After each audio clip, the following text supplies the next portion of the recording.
Hey Kevin, how's it going, man? It's good, bro. Yeah, Parents getting old.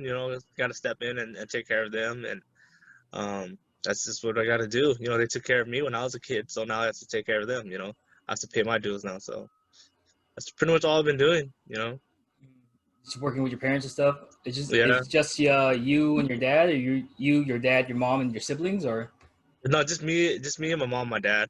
I have mm, my nieces and nephews over, but just because school hasn't started, all this pandemic going on, so they're home. So mm, I'm just helping them out.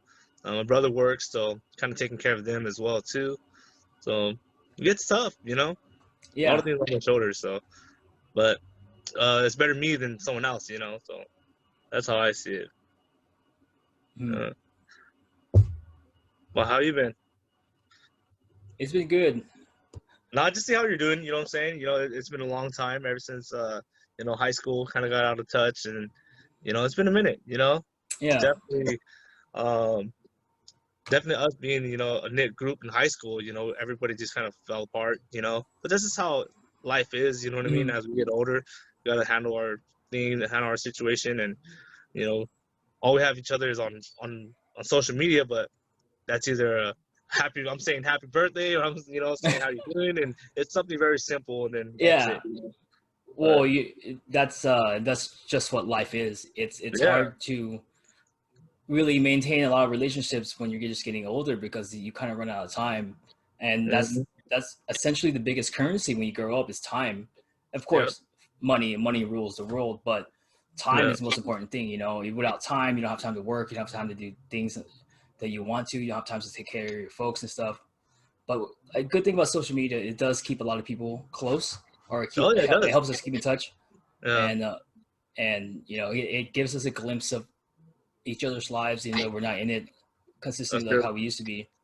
Yeah. And speaking of social media, I saw that you posted a video about your dad telling a story, but Yeah. So all of my relatives, they like hearing stories from my father. My brother and sisters, they want me to start recording his stories you know um it's his time. So mm, I just brought up a camera and just like, hey, I told him to tell me his stories. Because when we were kids, we kind of like, all right, dad's telling us a story, but it was just one ear out the other. mm, So now it's kind of like, oh shit, we got to really focus on our culture and where we came from, and know these stories so we can pass it on to our next generation. So that's what we were doing. Well, going back to it, that's what they wanted me to do, and kind of show the next generation my dad's stories, where we came from, and kind of just teach them you know who we are. mm, So that's what we want to do. So my dad has tons of stories. He's a storyteller. And yeah. everybody comes by, and then everybody wants to hear his stories. But after his stroke, he repeats a lot of things, and it Mm, gets difficult. So might as well, you know, seize the moment and record everything now mm. as much as I can. Yeah. So, can you actually tell me the story that you posted a video of on Facebook? Obviously, I can't speak Hmong, so Yeah. I So the story. it's I can't understand. Also, for those who don't know, Hmong is spelled with an H. Yes, Hmong. Yes, You and know, all when we were kids, it was Hmong. We the always used to Hmongs, make fun dude. of. You know what I mean? Yeah, yeah. One of our buddies, his name was Hmongster. So Yeah. it's crazy, dude. Hmong. It definitely confused a lot of people when Oh yeah. you tell them how to spell Hmong. But And then when we tell people, "Oh, we're Hmong," they're just like, "What's that?" I never heard of that before. Mongolians, Yeah, that's what they say. "Oh, you're Mongolian?" I'm like, "No." So you're Asian. You're Chinese. I'm you're like, Chinese. "Oh, You're the enemies in Ghost of Tsushima. You Genghis Kong. yeah." But yeah, sorry. Go ahead. Your story. But that story that my dad told was it was my dad's father's brother. So back in Laos, where they were from, Mm, he there's a how back then we used to be shaman. We're Christian now, but back then it's shaman, so it's all spirits. So there was like a tiger spirit that will come and take the most talented, the strongest. Um, just they try to find people with talent and take him into like the underworld. You know, it kind of seems like an anime story too, but it's true. You know, so he was called a Jusha, means like a tiger king. You know, so he came and seen my uncle. It's Like, crazy. It seemed I like just thought when you said Tiger King, I was like Joe Exotic Tiger King.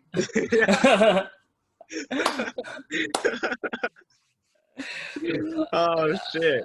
Tiger King. Sorry, go ahead. Sorry, I didn't mean to Yeah. interrupt. I just thought Well, of Tiger King. not really a tiger king, but just like a spirit where they want to rule. Like it's like not really. It's like a spiritual medium between reality where and death. You know, Kind so of it's weird. like purgatory. Yeah, like purgatory. You Purgatory. know, Yeah. so, like that. So he seen my uncle. So my dad was saying that regular people can carry a bag of salt, like just one bag of salt, and that's really heavy for a normal man. But my uncle could carry, or not my uncle, but my grandpa, so my grandpa's brother, so pretty much my Mm. grandpa, can carry 3 of those. So the whole village was like, "Oh, look at this man, he's so strong and he can do all this stuff." And so that purgatory realm, he like heard of that, and then that next week they came and get him. They came and pretty much he died. All of a sudden, he was good health and already died. But yet, so they wanted him to go and take over that purgatory, like spiritual world, where because he's so strong, and but he didn't want to leave. He didn't want to leave that he didn't want to leave the real world. So he becomes a tiger. So um, in our culture, that symbolizes like it's very spiritual. Like it's something else. Like it's weird. I can't really explain it. Would you say it's almost like reincarnation? Kind of, but it's a spirit. Like he's a tiger spirit. Mm.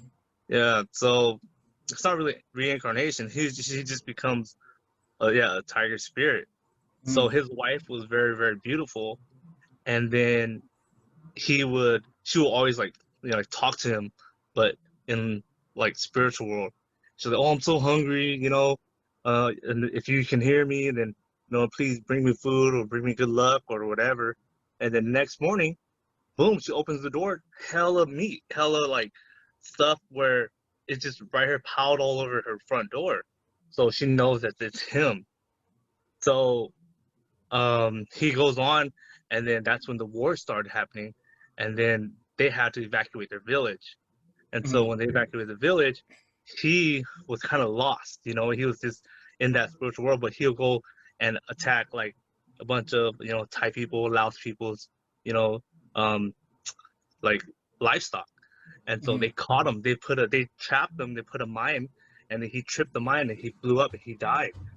So when they did the spiritual, see who he was, who that tiger was, and they said it was my uncle that called for that he was that tiger, and they figured out that it was my uncle because my uncle had a missing finger, and the tiger had a missing finger. Mm. So that's when the other like Laotian people told my my grandpa saying that, hey, we accidentally killed your brother. We know it was him because he came and called for his name. So that's how the story ends. But if he was like my dad was telling me that my grandpa would go up and like go hunt, and go up to the mountains. He'll pray for him. Well, not really.